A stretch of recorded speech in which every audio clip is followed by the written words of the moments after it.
Here's a simple fix-it for an engine that makes a ticking noise. Reason 1. Low engine oil. Low oil can cause lifters and valvetrain parts to tick loudly. Always check your oil level first.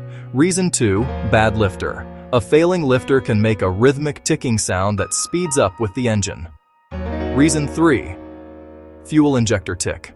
Injectors naturally make clicking sounds, but a clogged injector can tick louder than normal. Reason 4.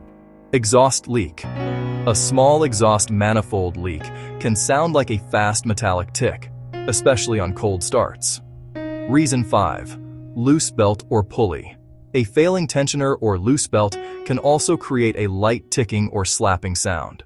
If the tick gets louder with RPM, it's usually valvetrain or exhaust related. This was another simple fix-it.